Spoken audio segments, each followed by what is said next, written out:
The Monday, April 15th, 2024 session of the Lake Forest City Council. Will the city clerk please call the roll? Certainly. Honorable Mayor Tack. Here. Alderman Novit. Here. Alderman Waldeck. Here. Alderman Notes. Here. Alderman Powers. Here. Alderman Preschlack. Here. Alderman Gushgarian. Here. Alderman Weber. Here. Alderman Walder. Here. Mr. Mayor, you have a quorum. Thank you. Please rise and join me for the Pledge of Allegiance. I pledge allegiance to the Flag of the United States of America and to the republic for which it stands, one nation, under God, indivisible, with liberty and justice for all.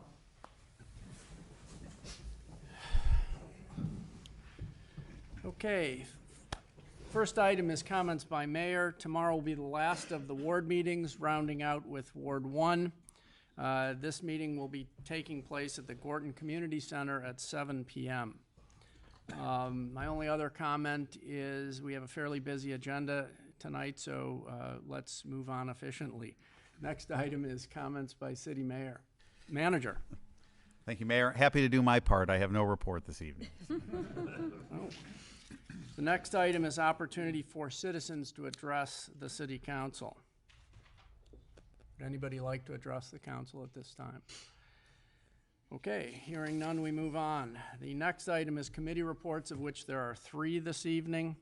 The first committee report will be presented by Jim Preschlack of the Finance Committee.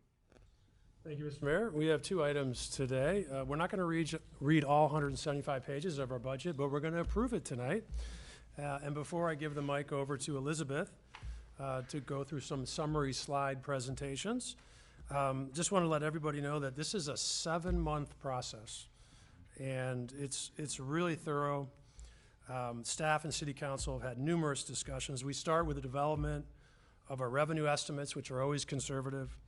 And we then update our city's 5-year capital improvement plan in the early fall, followed by a workshop in November to review those items.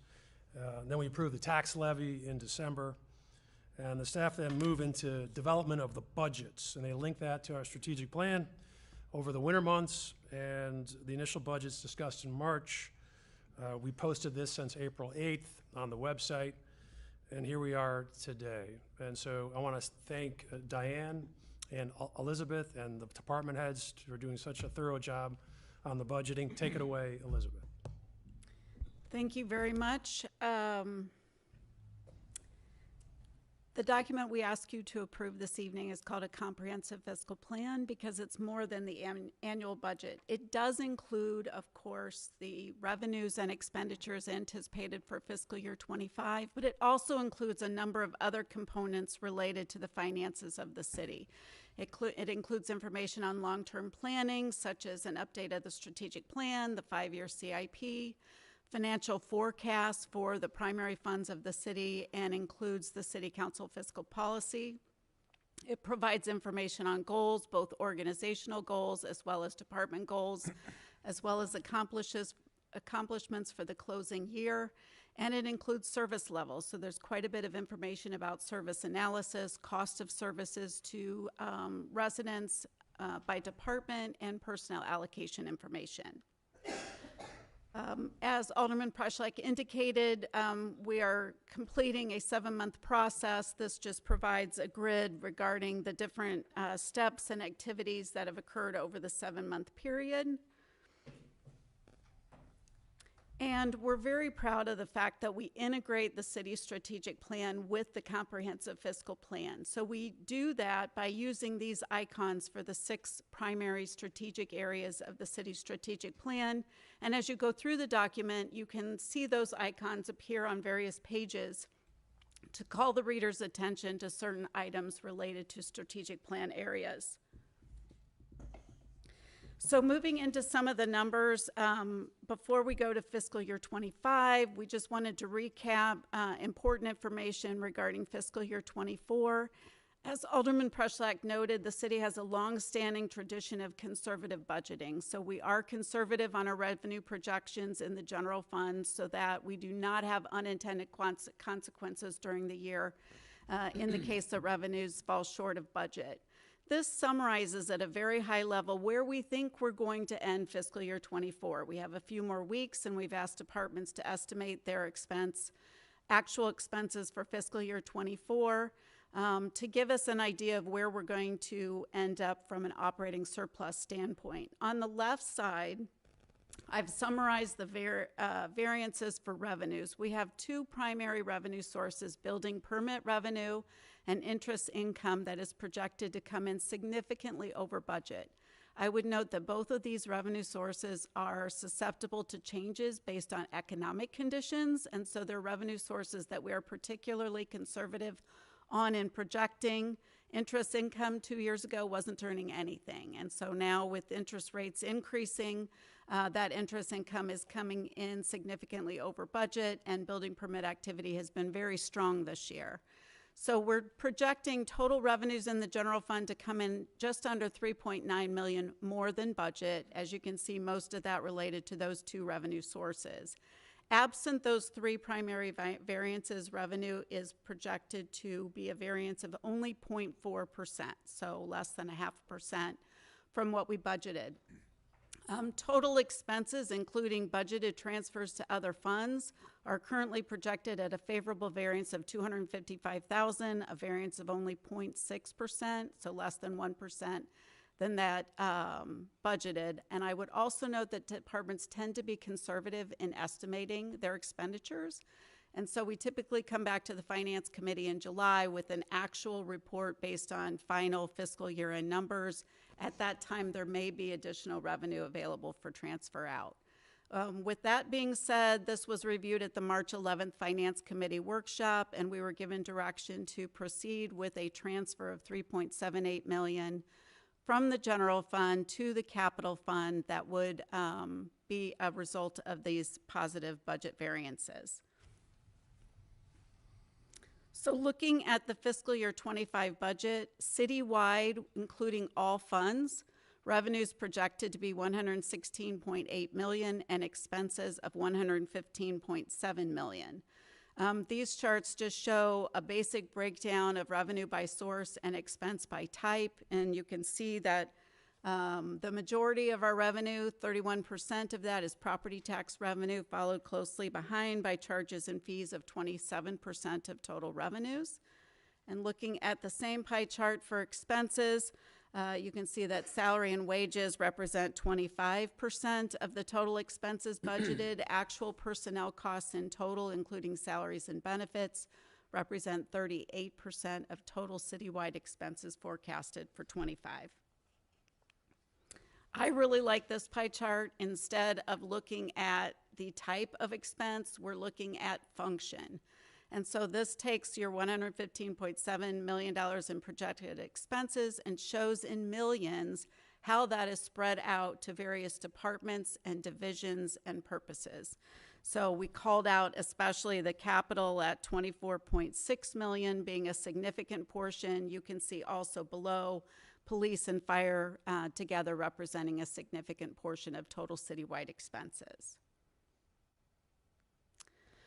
Fund accounting is integral in government accounting. We cannot put it all in the same fund because we must demonstrate that restricted revenues are used for their appropriate purposes. Therefore, we use fund accounting. And so this chart just shows the 25 budget, revenues in blue, expenses in red by individual funds so that you can see the proportion of each fund to this total citywide budget. And it is obvious that we focus on the general fund because it is a significant portion of the total citywide budget.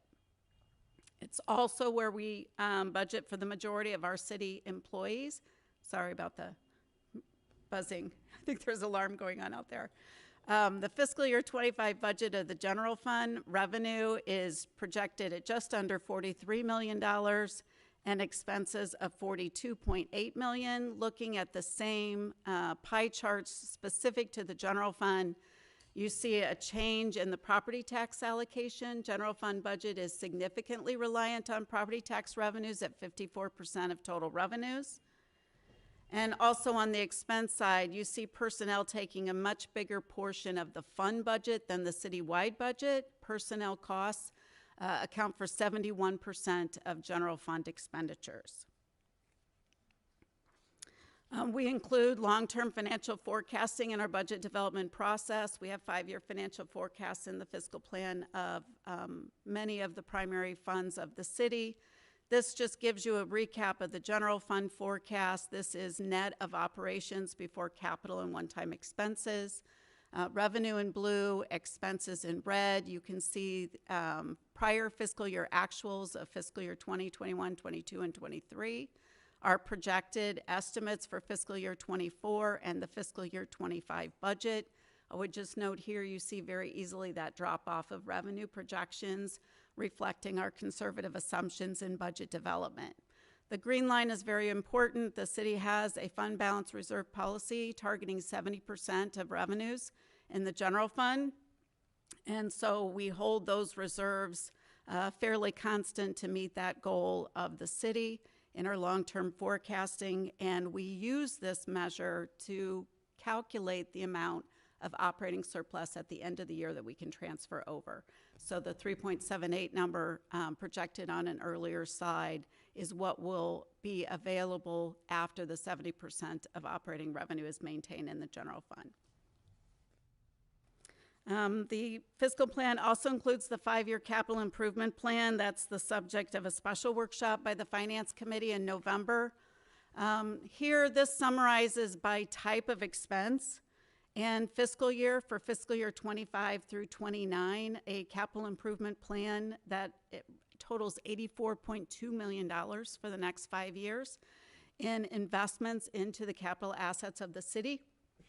The highest amount is $24 million over the 5 years in road and bridge, and then you can see the subsequent totals by type on the further lines. An important note here is that $14.86 million or 17.6% of that $84 million is grant funding. So the city continues to be very proactive and diligent about seeking out grant funding and have been very successful in earning grant awards that help to offset costs of the capital improvements.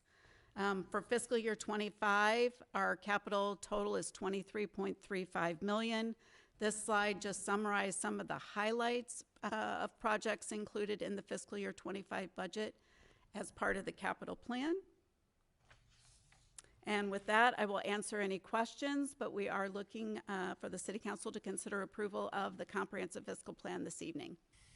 Are there any questions for Director Holub? I have a question. Thank you, Director Holub.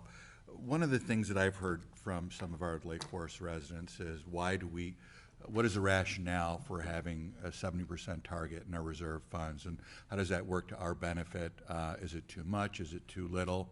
Can you maybe expound upon that, please? Certainly. So for one, it's a significant measure in the city maintaining a AAA bond rating. So those significant reserves help to offset potential implications of significant capital investments that were unanticipated. We remember the Bluff collapse a few years ago. Those reserves allowed us to proceed on remediation and improvements right away without having to go back and decide what's going to be cut in order to allow for these repairs. It also insulates us from the state of Illinois potential impacts on the city's budget. We know the financial crisis that the state of Illinois has.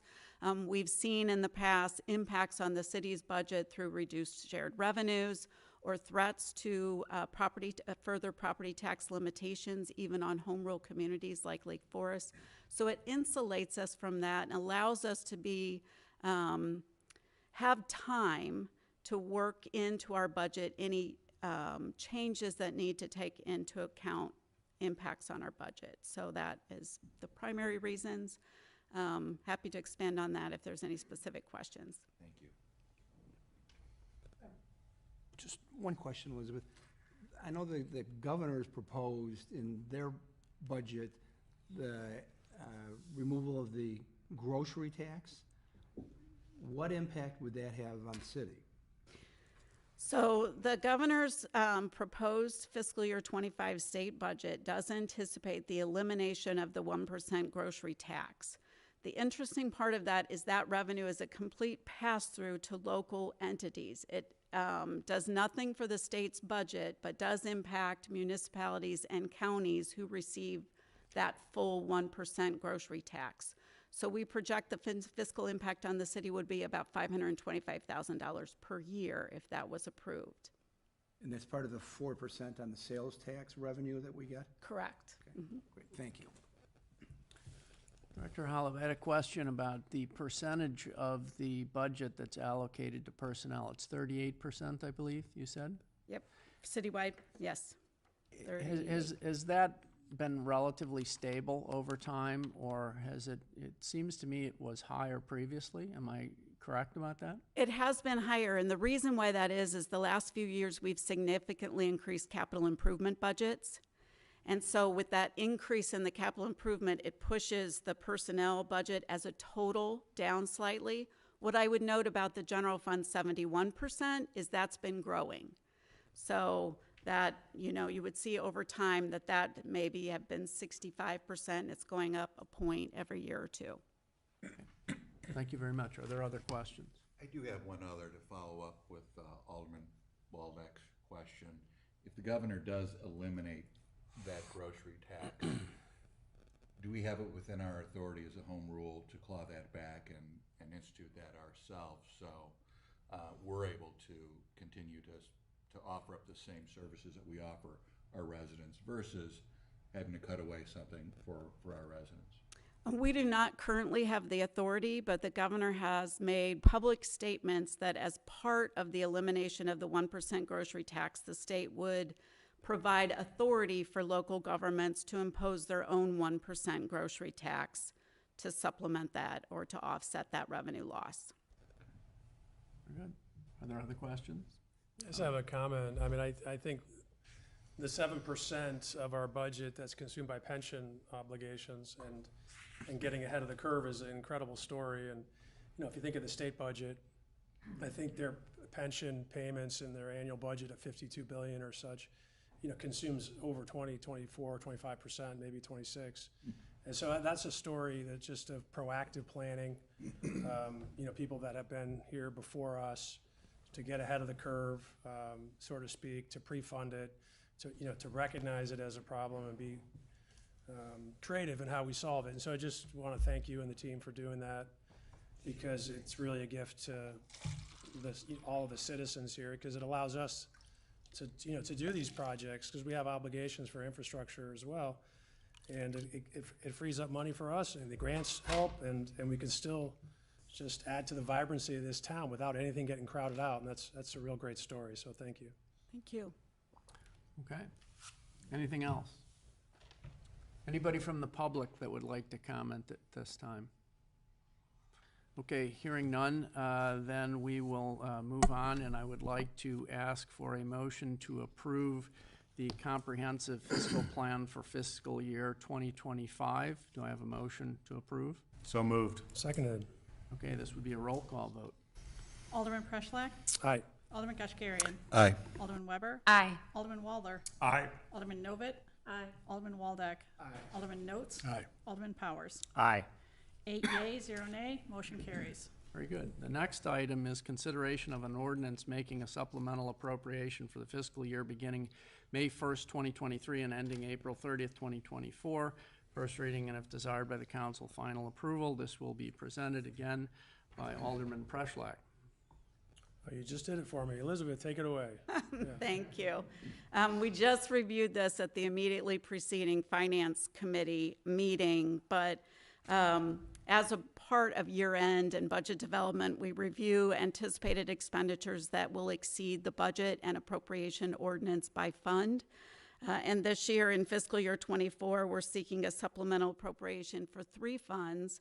By ordinance, the Lake Forest Hospital Project Fund is not an outflow expenditure. It is a transfer from the Lake Forest Hospital Project Fund to the Capital Fund and Water Fund for building permit fees associated with the Lake Forest Hospital Garage.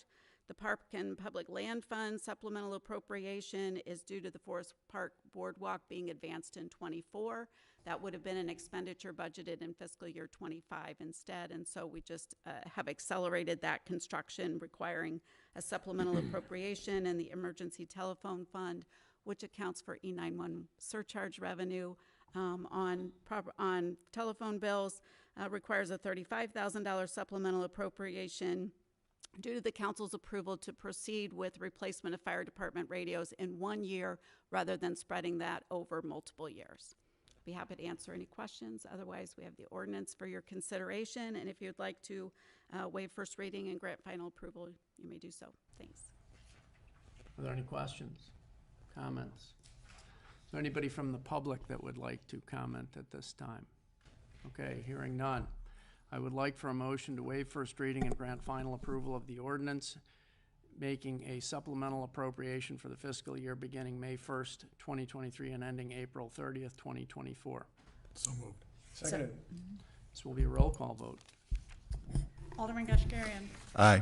Alderman Weber. Aye. Alderman Walther. Aye. Alderman Novit. Aye. Alderman Waldeck. Aye. Alderman Notes. Aye. Alderman Powers. Aye. Alderman Preschlack. Aye. 8 yea, 0 nay, motion carries. Okay, the next item is a presentation from the Public Works Committee, and the Public Works Chairman, Eric Kashgarian, will read his own item. Thank you, Mr. Mayor. Coming from our Public Works Committee, one item that we wanted to bring forward today was to review the patching resurfacing project, which we will find in our omnibus agenda later on. Just by background, we do this process in conjunction with the Village of Lake Bluff to obtain some economy of scale. So it's less for us and it's less for the village to the north. This year within the budget, we're asking for $1,085,000. We sent this out for RFP and we got 3 bidders back: Schrader Asphalt, Peter Baker and Son, and J. Johnson Paving. And they came back with an aggregate between the city of Lake Forest and Village of Lake Bluff for $1,784,660.30. For this, the money will be coming from the MFT fund, total amount of $1 million, and there's going to be a portion of that that's coming from the CIP, which is $85,000. The City Council did approve a resolution for that money to come out of the MFT on February 5th, 2024. We did receive the bids in our March meeting, and by comparison, last year we did 3.1 miles of resurfacing, and this year it's 2 miles, and it's interesting because for the 3 miles it was 1.5 million, and for the 2 miles it's 1 million, so it works out proportionally perfectly. The award and patching amount is for $85,000, and any remaining amount would go back into the MFT budget at the end of the project, and would do so. So what we'll be looking for in our omnibus agenda is for the City Council to approve that. This is a brief schematic of where those roads are. You can see on the top there's a map, and you can see that we have West Westminster, the portion of McKinley, East McCormick, and then I think, what did I miss? South Mare Lane and South Franz Drive. So that would encompass a majority of our street resurfacing and patching. So again, what we're looking for is a City Council to award the low bid for the 2024 patching and resurfacing project to Schrader Asphalt Services, Inc., and authorize the city manager to execute an agreement in the amount not to exceed $1,085,000. Does anybody have any questions? I do have a question. So the motor fuel tax isn't paid by drivers of electric vehicles. Electric vehicles weigh almost twice as much as gas-powered vehicles. Is there any consideration of applying a surcharge to owners, operators of electric vehicles to essentially replace lost revenue to the motor fuel tax fund? That's a great question, and I think I might look to Director, oh no, not Gonna Director defer Howell. to our city attorney on the city's home rule authority. I don't think that's been tested yet. The concern there is that generally regulating vehicle types and things like that has been a statewide concern. Whether or not we can impose a local one, we'd have to look and see some case law and see how far we could go on that. Generally, especially when it comes to the power to tax, they've tied even our home rule hands quite a bit. So that's one where it might not be something we could do. We'd have to look into that a little bit further. Okay. Yes. Just a question. Many of our capital improvement projects include a contingency. I didn't see one in here. Is it built in and I just don't see it, or is there not a contingency on this project? So I'm going to ask Byron Coots, our engineering supervisor, to speak to that.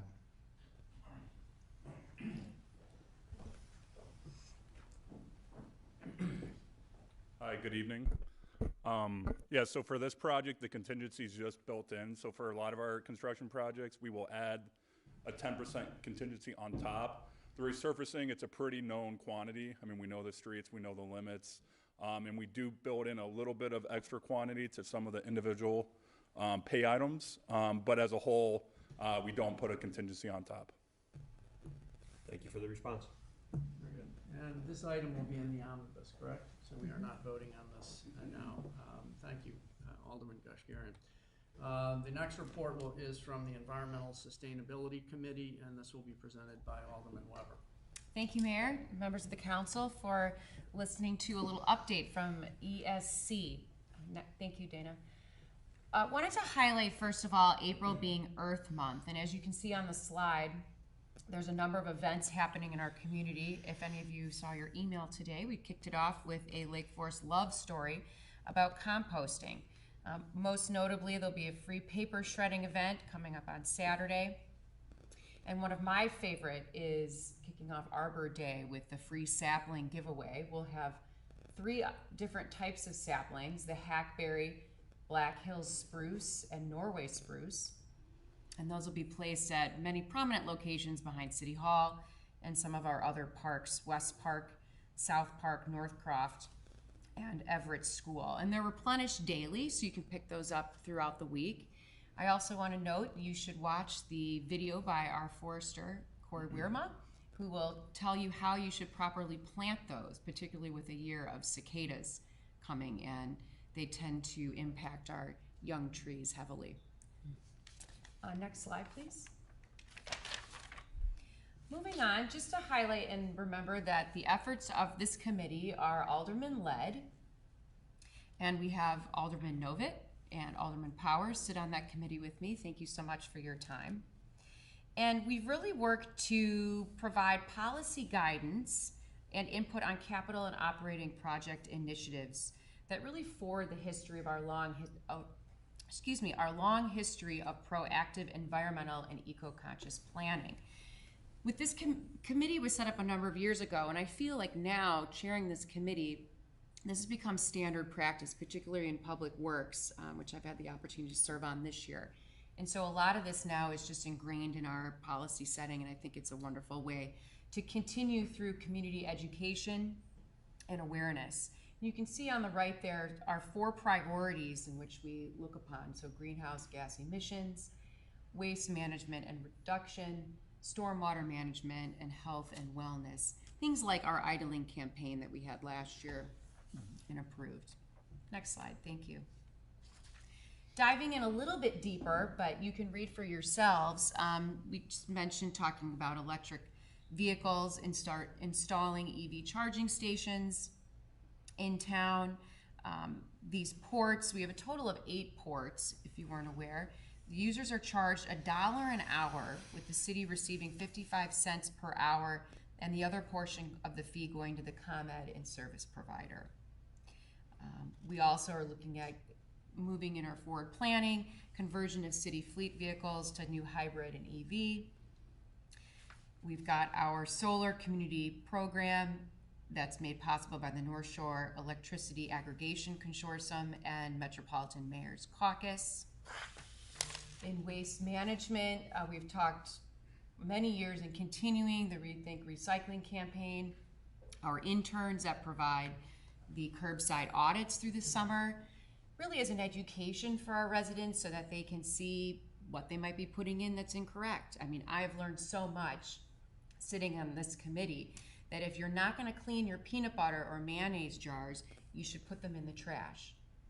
Because if you don't, then you're actually contaminating the recycling and costing us more money than just putting it in the garbage. Also, composting has been a big discussion over the last year. We have our franchise agreement with Waste Not. What's really exciting is that not only have we had 180 households sign up, but we've had Deer Path Middle School, who's composted over 3,200 pounds of waste, and Sheridan Elementary School, who has composted more than 1,000 pounds of waste so far. Most recently, I'm so pleased to announce the Chicago Bears training facility has also signed up for the service. So we continue to model as a city as well by phasing out things like single-use plastics, working more towards compostable materials, for example, like these cups up here on the dais. Stormwater management, touch on that. We've had a number of bioswales and catch basins, things like natural plantings. So anytime we're looking at a parking lot redo or significant development in an area, we're automatically looking at these in part of our processes. So we've made a lot of progress. Health and wellness, just to touch on that, the community garden, we've currently tabled our discussion on that. We're sort of revamping to see where the alignment is with the community needs and how the city plays a role in that. And then in the future, continuing to look at green infrastructure with property incentives. Next slide. Great. So what's next for this committee? What I really challenge them to do is, as we go through the strategic planning process, is to look at the realignment to see where we are and where we need to move forward. Education campaigns, I think that is a critical component. This committee is really an extension, another tentacle out there promoting green uses, looking at ravine education, again, single-use plastics. How do we integrate more conscious awareness of the use? Rain gardens and rain barrels, perhaps some incentives there, or just, again, showing people what the opportunities are, as well as greenhouse gas inventory. With that, I just wanted to give a shout out to our two staff liaisons, and that is Melissa Laird, who's out here. Melissa, thank you so much, and George Isaku, our assistant city manager. They spend a considerable amount of time researching these initiatives that our committee discussed, and just wanted to give them a thank you for what they do. Any questions? Other questions? I actually have a question. Great. What's the current status of the cost or economic benefit of recycling? When I was on Public Works, and there's probably no direct relationship here, but we used to take in about $100,000 for recycling. I think after I left, that became an expense. Where are we at now? It's still an expense. We had originally, I think our latest numbers that came through with the contamination rate, we had gone down to under 10% at one point, but based on our audits last year, we're back up to 16% contamination. So we are still, recycling is still an expense for the city. Is there a dollar amount? A number you can give me? I don't have a specific number, but Mr. Thomas?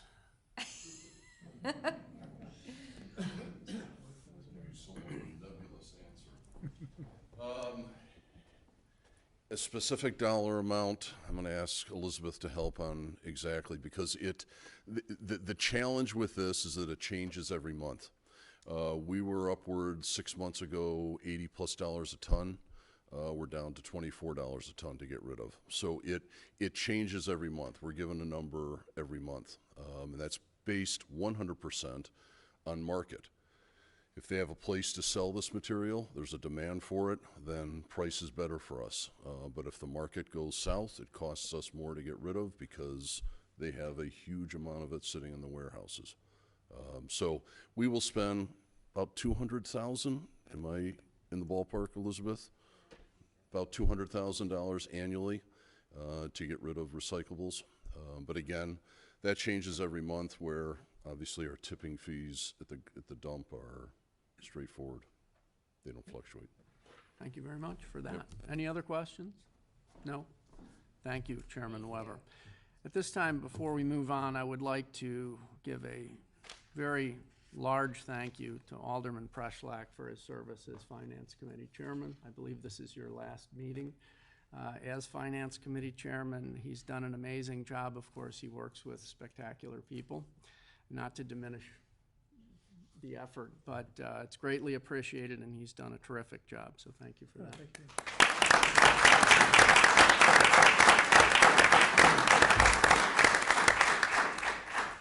The next item is items for omnibus vote consideration, so I'm going to read the items. There are 7 this evening.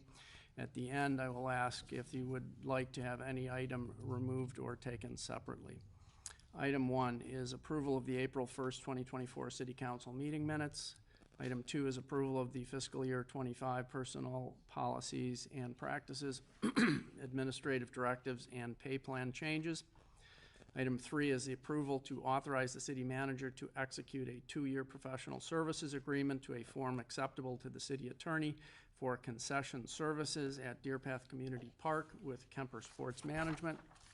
Item 4 is authorization to dispose of city property to the highest bidder, Kevin Hill, for the sale of the 2003 Freightliner Union City Building Maintenance Section van in the amount of $6,631.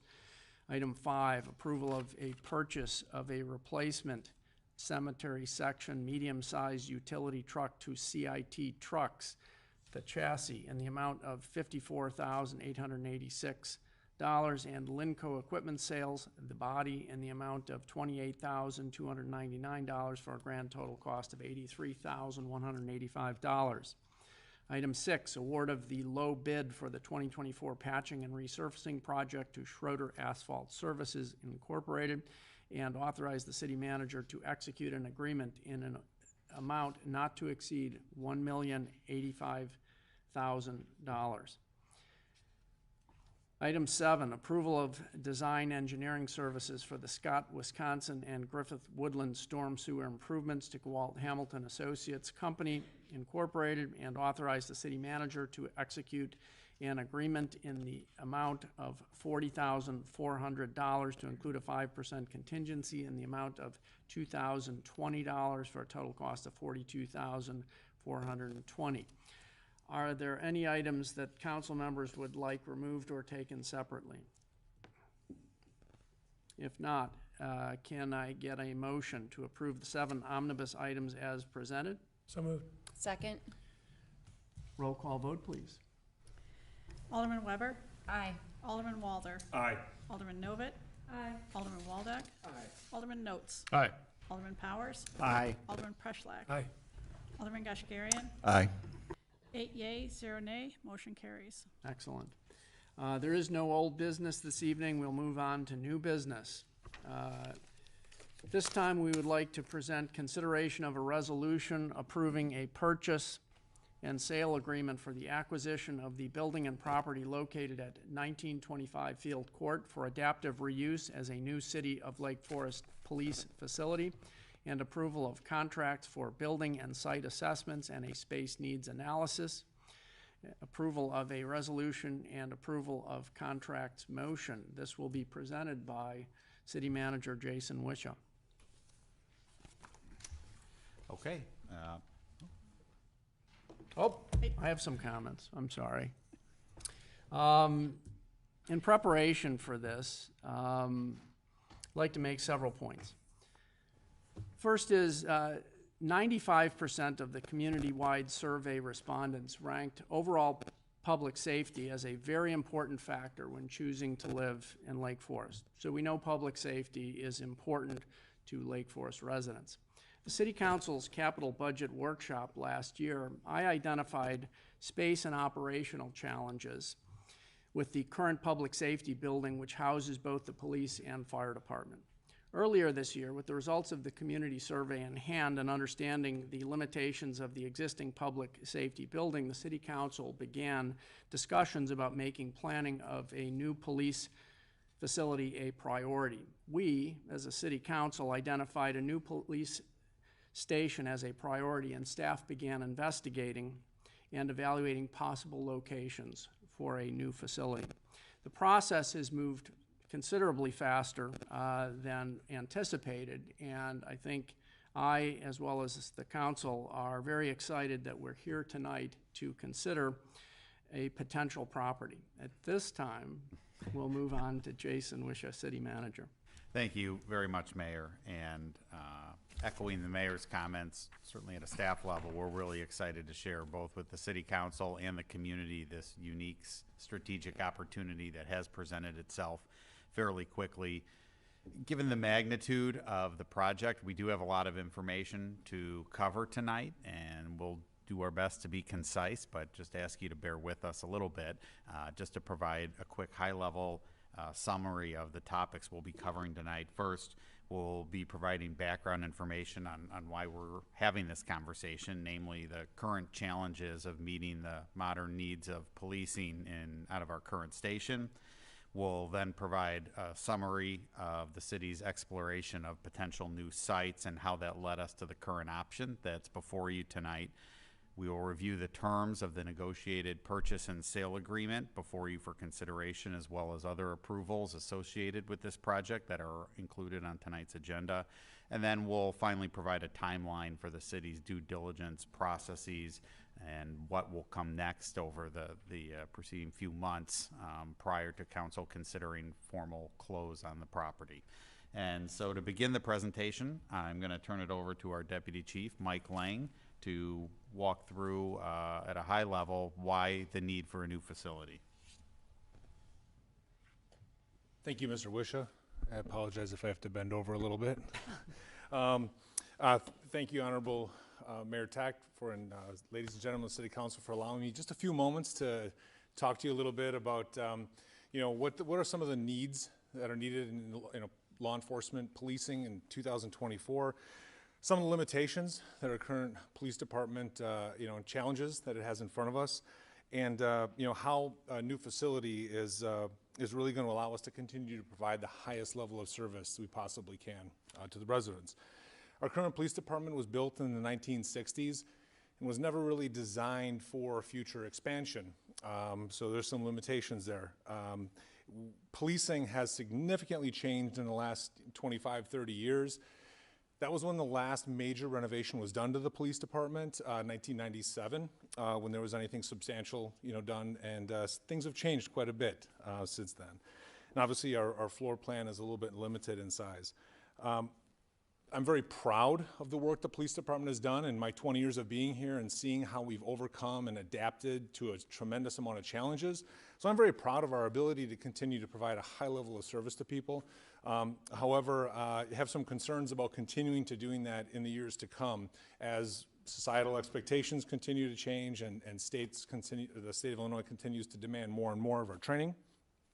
Our department has also become much more diverse in its personnel, as well as diverse in the equipment that's needed to perform the services at a very high level. So space is definitely in need, for sure.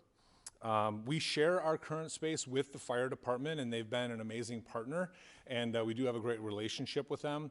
But we really are maximizing every single inch of that entire building for all of our purposes.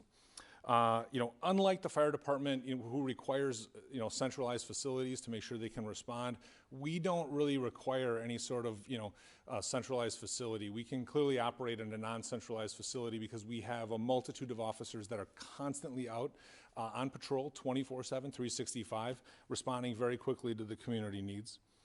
And we just believe that in order to maintain this high level of service that we've been able to achieve and receive very gracious remarks from the residents of Lake Forest, that a new facility at least should hopefully be considered.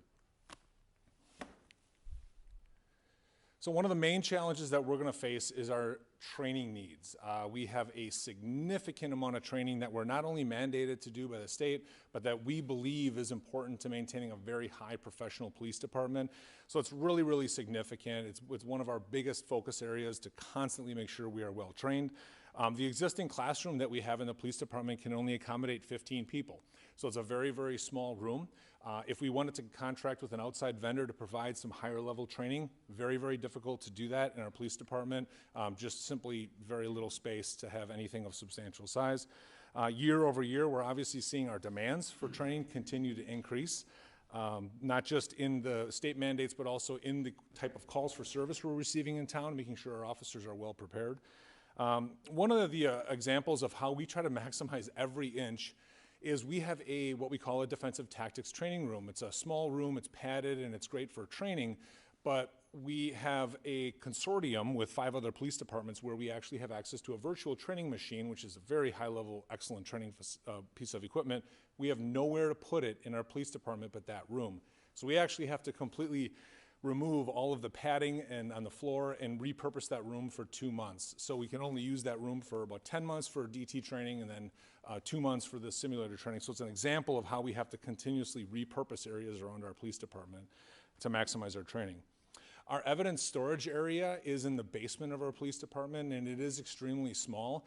We've definitely done the best we can. Deputy Chief Zelk, who's going to talk in a minute, him and his evidence custodians have done a fantastic job of constantly reimagining that area. We have to have evidence that we keep for a very long time, but we are really running out of space. And our evidence processing area is also very small and significantly outdated. There's quite a bit of equipment we would like to buy to make our job a little bit easier in terms of processing evidence. We just don't have the space for that down there, but we are doing our best with what we have. Just want to reinforce that, we are.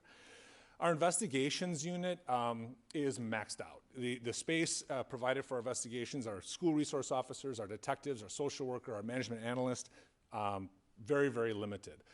So we have cubicles in there, really not a lot of room for much privacy, very small area, and it's very, very busy and loud because it's full at capacity. So, you know, that presents its challenges for sure. We have one storage, a very small little storage closet in our investigations room, which is completely packed. We just have very, very, very minimal storage. So we want to bring on some additional equipment, more specifically some forensic examination equipment for computers and cell phones and tablets. That stuff requires secure rooms and space. So we have nowhere for that as of right now. And that would be, there's plenty of actually opportunities for free equipment and free training that we'd love to explore, but we just can't do that right now. Our social services department within our investigations unit has been extremely successful. Lauren Perez, our social worker, she's been with us almost 2 years now. Her role it's very much different than what we first thought, and she's extremely busy. So she's in a cubicle too. She doesn't have her own office space to talk to people. So that presents its limitations when she's interacting with citizenry.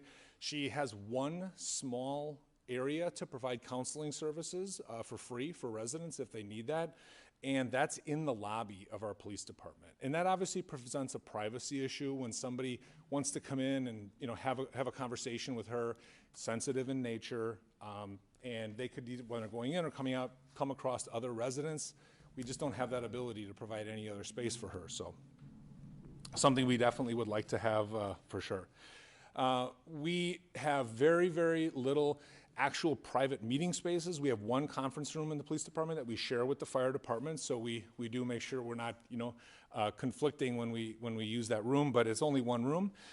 We often find we have to repurpose like our roll call room into a private meeting room, but those walls are actually mostly glass and people can see in there. So we're always trying to find places to have meetings that aren't visible if they want to be private and more confidential. That's becoming very difficult. We have 6 patrol supervisors, and the patrol supervisors share 2 offices. So all the sergeants are in one small office, all the commanders are in another. Not a lot of opportunity for private conversations with officers sometimes. So there's a lot of conflicts there. We'd love to be able to expand that, have them have their own space for privacy. That would definitely help. And our patrol officers have one area where they can go and make phone calls and type reports, and that's inside of our records department. We simply don't have any other space for them to have those private conversations with victims or witnesses over the phone. That would be, I think, a great benefit if we had a little more space for our patrol officers. We have seen an increase in the number of people who want a call back, so we officers are having a lot of phone conversations. I'd like to keep those a little more private if we could. Our Sally Port is the area in which the police officers bring an offender into the jail. It's a very small space. One vehicle can fit in there at the most, and it presents challenges when booking offenders at times. And specifically, we have a number of offenders who sometimes require transportation to the hospital, and we can't bring an ambulance in for more secure transfer from them from our facility into the ambulance. So we often have to walk them outside and put them in an ambulance. There's weather implications with that sometimes. So a larger Sally port would help us, definitely process offenders in a more efficient way and in a safer way. Our locker rooms, they haven't been upgraded in over 25 years. They are very small. We are making the absolute best of it, but it is a substantial area that we feel we could need some improvement within our police department. It is a living space for the officers. They are in there quite a bit. They are very tight. They are very cramped. Over 25% of our workforce now are women, so we've seen significant increases in the need to have better locker room facilities for our women, both sworn and non-sworn. Don't have any ability to expand on that.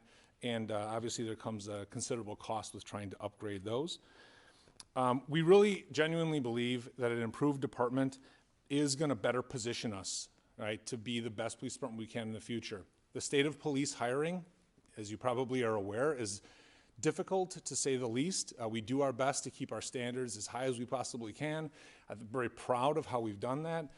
But in order to attract that best, most qualified candidate, I think we're going to need to maybe hopefully do some rethinking on where we are, because I think it will provide us an opportunity to attract that higher level candidate.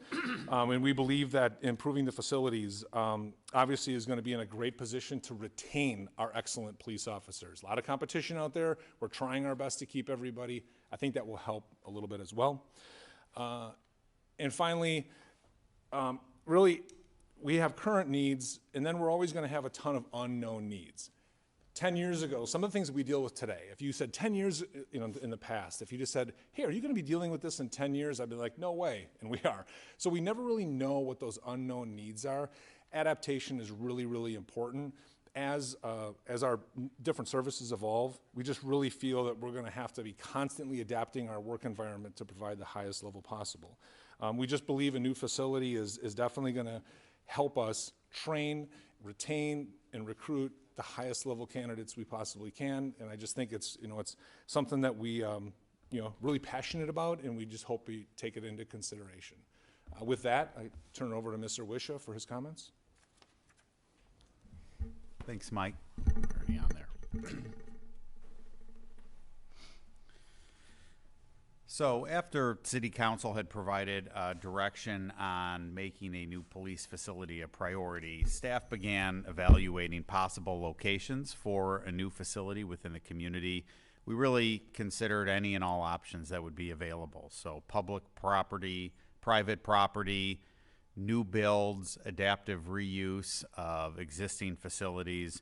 Throughout all of our evaluation processes, we were really focused on accommodating the specialized needs that come with a police facility, but also doing so without conflicting with existing uses or development in the surrounding area, and also without negatively impacting the visual character of the community.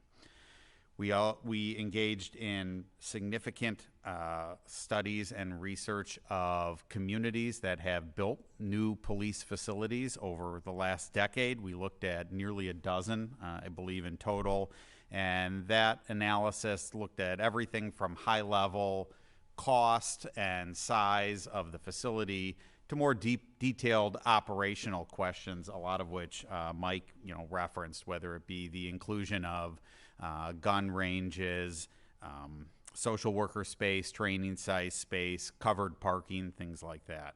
In researching the experience of other communities and also looking around town here, it quickly became apparent that available land to build new construction to meet the needs of what our department are were very limited.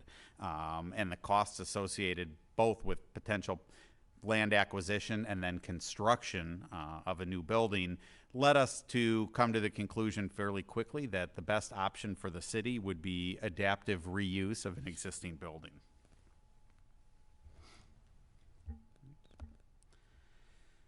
So our focus in contemplating adaptive reuse of existing buildings, again, were led by several key reasons or priorities for us. One was the significant cost savings that can be achieved by adaptively reusing an existing building rather than building new. That's particularly true if you're contemplating underground parking. It was not a prerequisite for the city, but it's certainly very favorable to the city, and that's something our deputy chiefs can address later. But the cost for building underground in particular, brand new, is very prohibitive. We were also looking to take advantage of the unprecedented availability of office buildings that currently exist within the community, given the depressed commercial real estate market. I'll talk a little bit more in a few minutes about sort of the trends in the real estate market. We know that it's cyclical in nature, but in the current post-COVID environment, I'll say immediate post-COVID environment, we knew that there were some financial opportunities that were out there. And then third was recognizing that reuse of an existing facility is more environmentally sustainable than building new, which is also important to us given the community's recent and strong commitment to promoting environmental sustainability in all of our capital planning processes. So one thing I will note is that we were going through this exploration process. We were guided by the criteria that are established to define what we term strategic properties, is detailed in the city's formal land acquisition policy in reviewing those potential properties. As stated in that policy, a strategic property, in summary, is one that offers unique economic opportunity for the community, meets an identified public need, is appropriate for the intended public use, is in a location that is beneficial, and fifth, is available. And guided by those criteria, focus of our search quickly turned to the available office buildings in Conway Park. We, as a staff, researched and toured all of the available buildings in Conway that were on the market, weighing the pros and cons of each.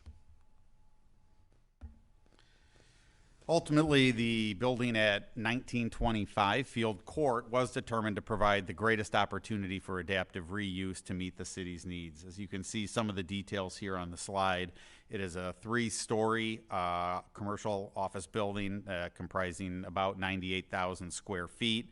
We recognize that the building as constructed exceeds the currently anticipated square footage needed for a police facility.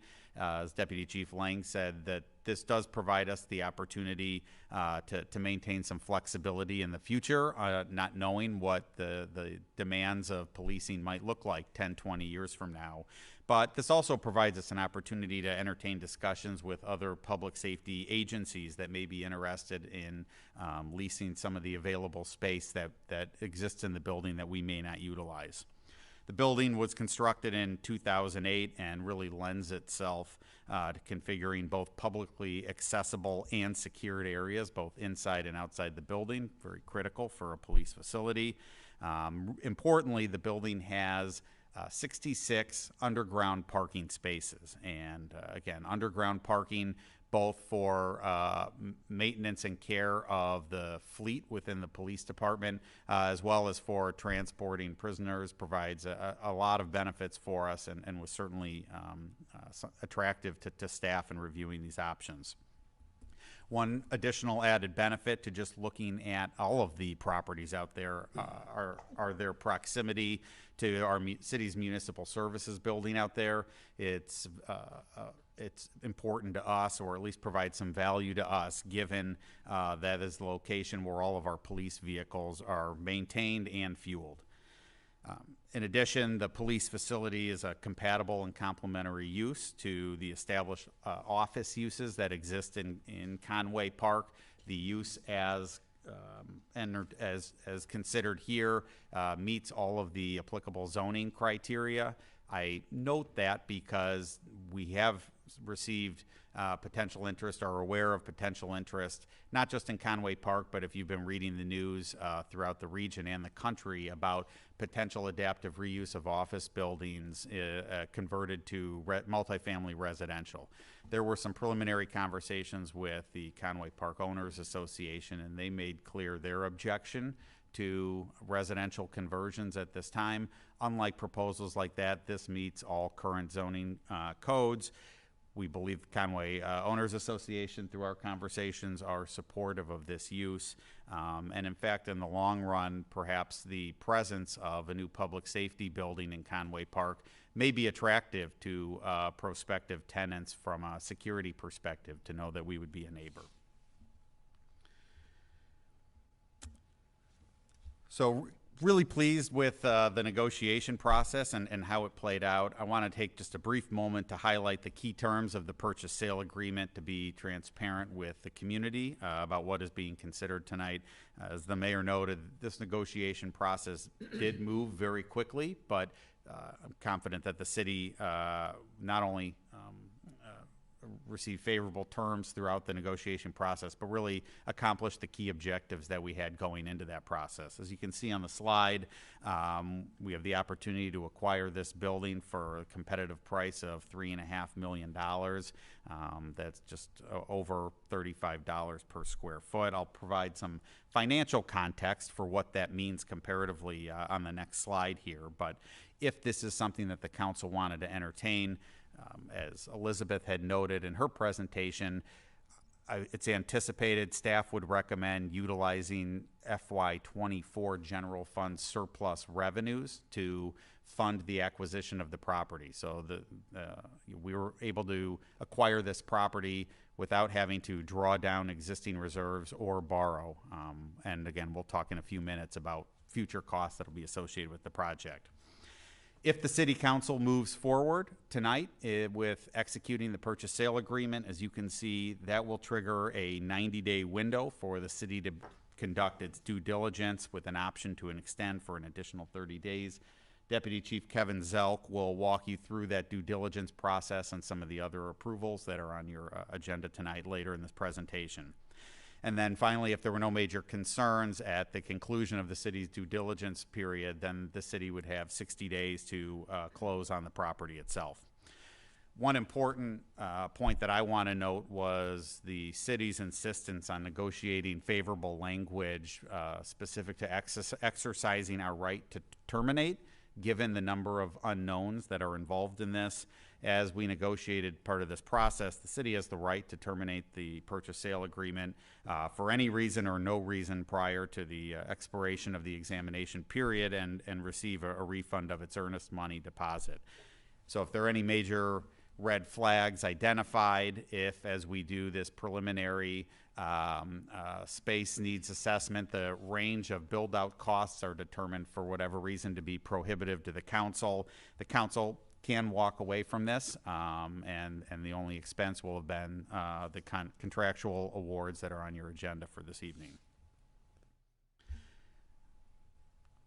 Oops. Okay. Whoops. I'm going to jump ahead to this one. I'm going to come back. So, in understanding the opportunity that this represents financially, I wanted to provide some historical context for property sales in Conway Park. Certainly, as you can see from this slide, it goes back almost a decade. We've experienced fluctuations or cycles in the market, but this opportunity before us tonight is really unprecedented. And I'll orient you to the two green bars because they both represent this building, 1925 Field Court. 5 years ago, this property sold for nearly $180 a square foot. Just 2 years ago, it was appraised at $12.5 million, which is about $127 a square foot. We have the opportunity to acquire it now for just over $35 a square foot. And I think if you look at even some of the lower numbers that you can see on that chart, the two lowest from February of 21 and again from April of 24, they represent the building next door, and for comparison, that building is about half the size, a little over half the size of 1925. That limits its marketability to some buyers. It's also about 25 years older, and importantly, has no underground parking. And so to see that even that sold just a couple of weeks ago for $49 a square foot, again, just emphasizes the unique opportunity that we have here. One final note on the bottom of the slide, just as a pertinent, I think, external comparable, the village of Rosemont went through a similar exercise just a couple of years ago for the purchase and adaptive reuse of an office building for conversion into a new police facility, and they paid about $107 a square foot. So again, I think the data is pretty clear that 5 years ago, this would not have been a financially viable solution for us. And if you think about the cycles and trends of the real estate market, 3 to 5 years from now probably will not be a viable option for us then either. So with that, I'm just going to kind of summarize with, the key considerations of the purchase sale agreement, and also thinking about the totality of the project or the proposal that's before you. If we are to move forward with this, it will really achieve numerous goals for the city. Would have the added benefit of enhancing police operations, not just today, but for many years to come. As the mayor noted, it is a critical community priority for us. It provides the opportunity for future expansion of the current public safety building for our fire department operations to ensure that remains a viable facility for them for the next several decades. And it's all being done consistent with the city's commitment to both fiscal and environmental stewardship, while providing significant long-term savings and benefits to future generations of Lake Forest taxpayers. And really, that's sort of the Lake Forest way of how we've done things historically in this community, making decisions today for the betterment of future generations. And this project certainly has the opportunity to be done in a manner that could save tens of millions of dollars for future city councils and taxpayers compared to addressing this problem 5, 10, 15 years down the road. So the last thing I will conclude with before turning it over to Deputy Chief Zelk is just a very high-level timeline of what comes next if the council is to take action tonight. As previously referenced, approvals tonight would trigger the formal review period for the city to conduct its due diligence on the property. That includes developing a range of estimated build-out costs for a full construction of this that the council will consider in the future. Certainly would consider prior to closing on the project in late summer. The one thing that is not included on here is a planned phase 1 environmental site assessment. It's important for the community to know that that is part of our due diligence process. It's not included for council approvals because the cost to conduct that work is within staff's authority to approve. But again, I want people to understand that that work will be part of this as well. So with that, I'm going to turn it over to Kevin to just talk very briefly about the 2 contractual approvals that are on your agenda tonight, and then we'll turn it over to council for discussion. Thank you, Mr. Wisha. I promise we're on the last leg of this relay, so we'll get through this. Honorable Mayor Tack, ladies and gentlemen of the City Council, members of our community. In March, the city manager directed staff to complete requests for proposal for 2 essential professional services to help the city continue to investigate the viability of the 1925 field court site as the potential new home for the police department. Brought before you tonight and subject to your approval are RFP awards for a building and property site analysis as well as a space needs analysis study. The first service is a whole building and property site analysis, which when completed will inspect all of the major components, systems, structures of 1925 field court. Like any property purchase, this gives us our opportunity as a potential buyer to complete a thorough inspection of the site with a focus on the age of these systems and what state they're in. This is our version of a typical home inspection. However, we want to make sure the specifics about the structure, the roof, the HVAC system, the windows, the elevator, the underground parking area, that they're all in order. In April, we received proposals from 4 firms and a selection committee consisting of Ms. Cerniak, Mr. Lockefer, and myself went through all of the proposals, and we recommend to council award Concord Group with a contract for the building analysis in the amount of $19,950 plus a $5,000 contingency for a total of $24,950. Staff was particularly impressed with Concord's methodology, previous experience, and that a professional cost estimator is included on their team. We believe this will be key to understanding what is the lifespan of those current systems and to help the city plan for improvements that will be needed in the future. And just on an additional note before I go on to the next slide, with both the building assessment and the needs assessment study, is regarding the slightly larger than typical contingency that you see here. This is done mainly for two reasons. Reason one is that there's an extremely narrow timeline in which we need to complete all these professional services.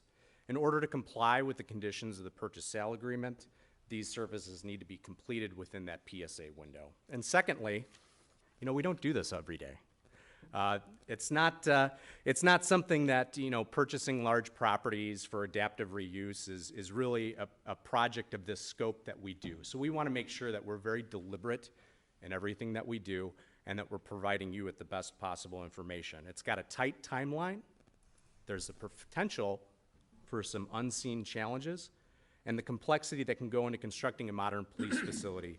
We believe a larger contingency is required to allow us to be the most agile that we can be with getting these important services to you so that you can make the best informed decisions. The second service is the space needs analysis. And this service is more specific to how a new police department facility meets the current and future needs of our community and our police employees. The selected firm will do an in-depth study of our agency's operational and support needs and really identify three critical areas. What are the essential spaces? What are those desirable should-have spaces? And then lastly, what are those nice-to-have spaces for a new facility? Most importantly, the selected firm will begin the process of conceptual renderings, future space planning, and preparation of cost estimates to adapt 1925 Field Court into a modern police facility. As with the previous building assessment RFP, the selection committee received and reviewed proposals from 4 firms. For the space needs analysis study, we recommend the council award FGM Architects with a contract for this service in the amount of $24,400 plus a $6,100 contingency for a total of $30,500. FGMA is a leader in planning, designing, and constructing police facilities. They have a client list of hundreds of agencies where they've provided similar services. Most notably, they have a substantial amount of experience with adaptive reuse, helping design and build these types of state-of-the-art police facilities for the villages of Skokie, Mount Prospect, Bensonville, and as the city manager mentioned, for the village of Rosemont, who is also in the process of adapting a large office building into a police facility. As discussed, these 2 services are going to be essential for us to continue the city's due diligence process. I strongly believe that these recommended firms, both FGMA and Concord Group, will provide high-quality data so that you can make the best informed decisions on whether or not we go forward with this project or not. Thank you. Mr. Mayor. And with that, we'll turn it over to council for any questions or conversation. Excellent. Can't imagine there'd be any questions or comments. So I'll ask for some. Are there any comments or questions from the alderman?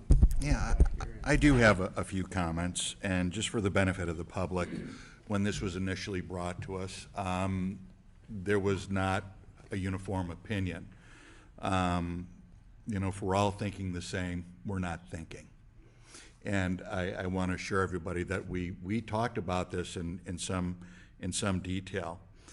I think what's important for us to realize is we're just at the beginning of this process. We have to go through and do our due diligence.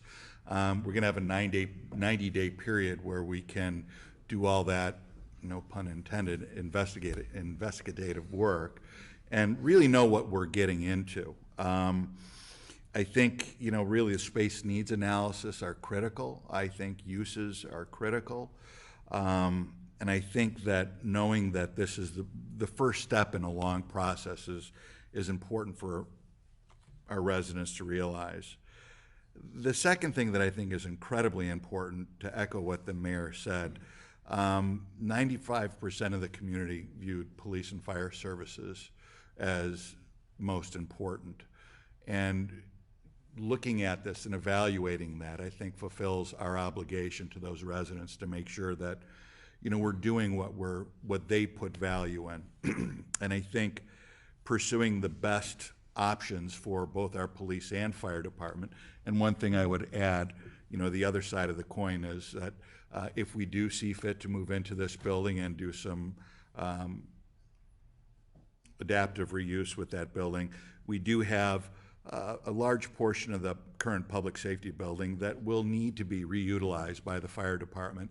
And I would like earlier rather than later to have Chief Siebert and his team look at that existing facility and say, all right, these are the things that we can do, because ultimately I think this decision is driven not only by public safety, but it's really an investment in the future. I want to applaud my colleagues for looking at it that way. Again, looking at the cost of building anew. This is clearly a very viable option for us moving forward. So I think we have a lot of moving parts, and we do have 90 days, which is not a lot, and we're putting a lot on the police department and the city manager to give us the information that we need in that period of time. But I feel good about this. I've come a long way from my position when we first started, and that's for sure. I know one of the criticisms that we're going to hear, and I just want to present it right away, is that the location of this facility could be problematic, and I have thought about that in great detail. What I do want to say is buildings don't make people safe. The men and women of law enforcement make us safe.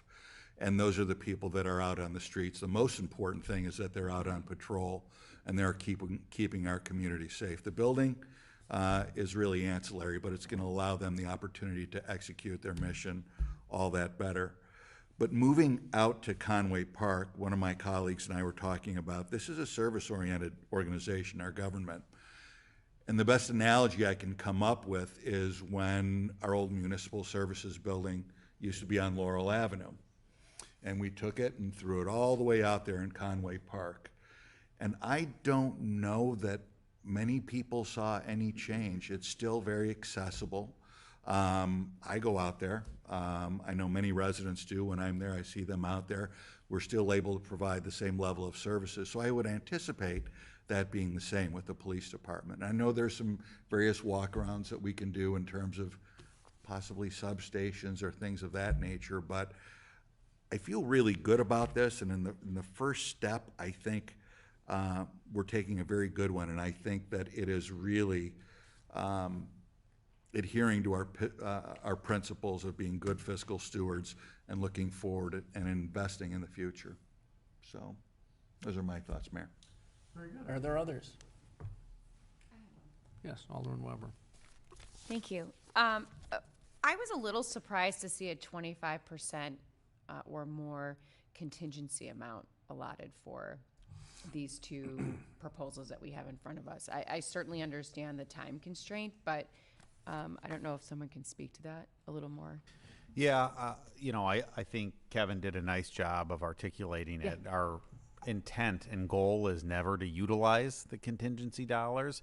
It's just to provide the flexibility in this case because of that narrow time frame. If we found ourselves in a situation where we might have to wait 2 weeks to come back and get council approval for a slight amendment to the contract, those could be 2 very critical weeks for us. So certainly hear your concern.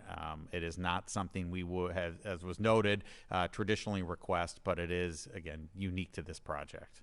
Thank you. And I had one other comment, just that we had received an email today from a resident who really spoke to this, which I think our city manager commented as well, that this building at one point was considered for residential use. And I just wanted to reiterate that at this time. It came to our knowledge that the Conway Park Association had said that they weren't looking to go in that direction. So they were in support of our intention for this property. Correct. And I think without elaborating too much, I think there is still strong confidence from the Conway Owners Association about the inevitable rebound in the market there. If and when the commercial real estate market turns around, Conway is really well situated with high quality Class A office space, the Lake Forest name attached to it and its location proximity to 294 there. So, you know, there may be other areas throughout the region that may struggle, Class C office spaces, but we're confident as we look out 3 to 5 years from now that there will be a strong rebound, and that's what they're betting on as well. Yeah, I just echoing Alderman Goshgarian, I think this is really the critical next step, and so I'm in support of seeing us through. Other comments or questions? Alderman Powers. Thank you, Mayor Tack. Just some of my initial thoughts. This is important work for us to do as a council because there is a meaningful investment of just over $55,000 in a short period of time, which concerns me. I mean, I think the very first thing we should do is try to extend that to 30 days that's available.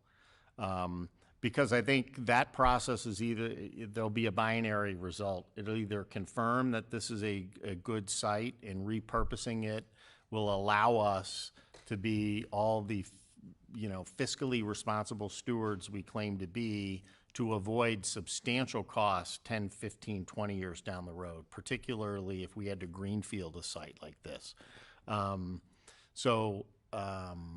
I would just encourage us to make sure we have the right project plan and project team to manage through this, because the 90 days or the 120 days is going to go very quickly. But I think it's a smart thing to do, and we should move forward. Sure. And that's a fair point. I'll just note that while it is an accelerated schedule by municipal standards, it's actually a pretty generous due diligence period in the context of property acquisitions in the commercial real estate market. So the seller was pretty generous in understanding that our timeframes and processes move a little slower than, say, your average investor, but understood the concern, and certainly we're confident we can get the work done in that window. No, I will certainly acknowledge that, but I think the use that we're looking to use this facility for is significantly different than if it was another group of tenants moving into an office building. So no question. That's why I was concerned. Yep, it's a great point. Thank you. Alderman. Thank you, Mayor Tack. I don't want to just repeat everything that Alderman Goshgarian, Alderman Weber, and Alderman Powers said, but I too came to this from a very different starting point than I am at now.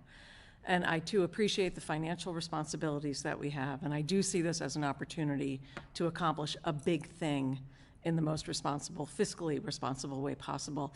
I am comforted by the 90-day due diligence period so that we do have an out if this isn't going to work. And I think we need to take complete advantage of every opportunity we have to be sure that whatever we spend moving forward, not these contracts, but in the repurposing of this building and the public safety building for the fire department moving forward, that we're really getting what we need, and that it really is possible to do what we need. And knowing that we can cancel the contract if we don't get the results we need is very comforting to me. So I'm in favor of moving forward at this point. Other comments, questions? Alderman Preschlack. Yeah, great comments. Thank you, everybody. I joined the council in 2018, and we have this annual workshop, so this capital budgeting workshop in November, and we have all the capital projects that we're going to do next year, and we have this 5-year forecast, and then we classify ones that are priorities but no funding. And this has been on our horizon for many, many councils, I think, and I don't want to say this thing fell in our lap, because there's a lot of really thoughtful work and due diligence and strategic thinking on that. So I'd like to thank the mayor and the staff and all the council members to be thoughtful in this deliberation. But it's really a unique opportunity. And if you think of it with all the other communities to the south of us or to the west that have had to build greenfields, and it's 2-3x the cost potentially. And if you look at our available space, I mean, this is kind of a unicorn here for something that's been a strategic project.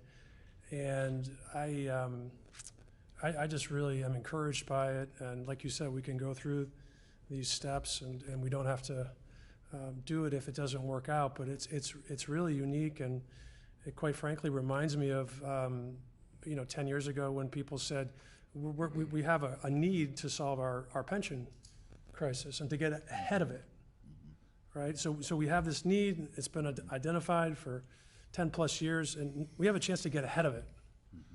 And that's what the city council is supposed to do, lead and be thoughtful and be fiscally responsible. But I really have a lot of confidence in all your guys' ability to pull it off, because I'll be out of here in a meeting.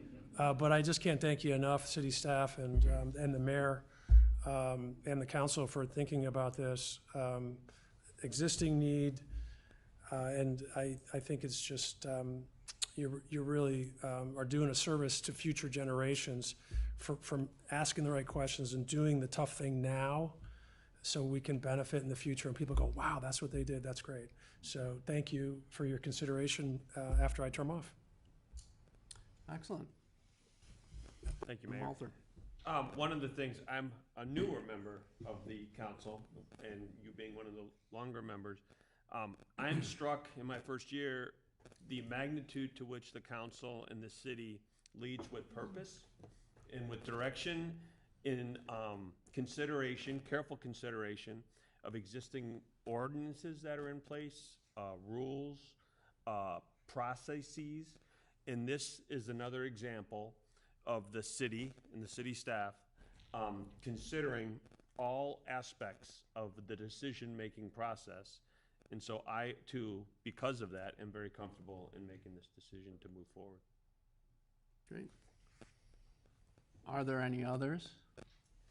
Alderman Waldeck. Well, I would just have to say, having seen the criminal justice system from a firsthand position, that the world has changed tremendously in the last 10 years in terms of what is required of the police and how it affects really what you do once a case comes in and how it goes through. And I know Georgia Suko's here, and Georgia will testify, we just got done building a new courthouse up in Waukegan, and we had to re-equip it, every courtroom, with cameras and screens and everything else. So this is an opportunity for the city to look into the future at a very opportune time for a lot of reasons. And I commend the mayor for his ability to see this forward and to see this through and to present it. I support it. I'm following Jim right off, and I applaud you, Jim, for what you had to say about this, about being fiscally responsible. And I think it'll be a great service to our community, it really will, and especially to our police force. And if you've ever been to, and a lot of people don't like to go to the police departments, let me tell you, a lot of people don't walk in voluntarily, but if you've been there, ours is woefully inadequate. And we need to get into the future. We don't need to get into the future. We need to be where we should be now. So, thank you very much. I'd just like to make a couple comments about this as well, without sort of beating it to death. The first is, and this has been referenced, this actually, as early as, this summer, past summer, this project was on our long-term capital improvement schedule out potentially 8 to 10 years, along with some other very large potential projects. The driving force behind this was a unique economic environment that created an opportunity, and a concept was developed based on an awareness of that unique economic opportunity. It came to the city staff and the city council, and the thoroughness and the pace at which they were able to take this concept, which initially everybody's reaction to it, as I recall, was sort of eyes looking at the ceiling and, oh yeah, sure. But as we dug into it very rapidly, sort of the staff, finance, development, police department, everybody went after this thing and started looking at it. And as we put the pieces together, it really became apparent that this was not only a doable concept, but really a remarkable opportunity and the kind of opportunity that, because we are governed so well by our boards, commissions, city council, city staff, that we can take an advantage of these opportunities, and we're willing to sort of think differently. So I really commend everybody who's been involved in this, in bringing this project to this point, because I really do think it is remarkable and the kind of thing that the city of Lake Forest does very, very well. Couple other points that I would like to make, one of which is the size of the facility, or of the building, I should say. It's quite large, but when you do research and you look at what other communities have done in the past 10 years in terms of developing public safety facilities, the number one thing they will tell you is, we didn't build it big enough. We're out of space already. 5 years out from a, multi-million-dollar build out, they're looking for more space. We have the opportunity with this building, because of the cost of the building, to somewhat over-allocate space. And I think that's a real benefit, while potentially still reserving space that may seek other purposes. The last thing I want to say is, there's been some commentary that, this results in neglecting the current public safety building and the fire department. And I have to say that this wasn't an appropriate combined use facility. That's why fire isn't a part of this conversation that you're hearing tonight, but that's not that we aren't thinking about that already. The building, the current public safety building, is not amenable to rebuild for the current purposes to meet the needs of both fire and police. That's very clear. It's in a floodplain. It's a terrible building in some respects. It clearly needs work, and we will have to begin thinking about what that means as this goes along. But to the extent that, as Alderman Preschlack alluded to, that this project done this way results in significant cost savings, that allows us to do other things. So I would like everybody to keep that in mind as we move forward. And I'll leave my comments to that. So, is there anybody from the public that would like to comment on this matter? Hearing none. We will then move on. I'm going to ask for a motion, and this is one motion for all four, if I'm not correct. Is that right? Correct. Yes, if a member of the council would like an item removed to vote on separately, they can. It's just like our general omnibus vote. Okay, so what I'm going to do then is read all four items that will then be incorporated by one motion to approve. Okay, item one is approve a resolution approving and authorizing the execution of a purchase and sale agreement with DP Westlake at Conway to acquire the real property at 1925 Field Court for the purchase price of $3,500,000 with a 90-day due diligence period, and authorizing payment of an earnest money deposit in the amount of $100,000.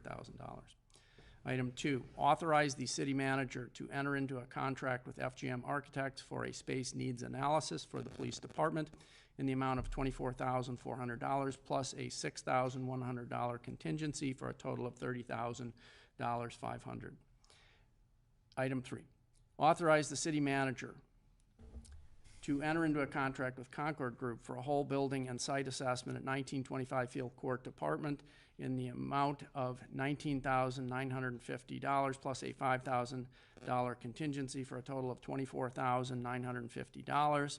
And finally, authorize an advance from 2025 funding to cover work completed, if any, prior to May 1st, 2024. At this time, may I have a motion to approve the item? So moved. Seconded. This will be a roll call vote. Alderman Walder. Aye. Alderman Novit. Aye. Alderman Waldeck. Aye. Alderman Notes. Aye. Alderman Powers. Aye. Alderman Preschlack. Aye. Alderman Gashgarian. Aye. Alderman Weber. Aye. 8 yea, 0 nay, motion carries. Very good. At this time, are there any other items that the council members would like to comment on or questions? Okay, hearing none, there being no further business, may I have a motion to adjourn? So moved. Seconded. All in favor? Aye. Very good.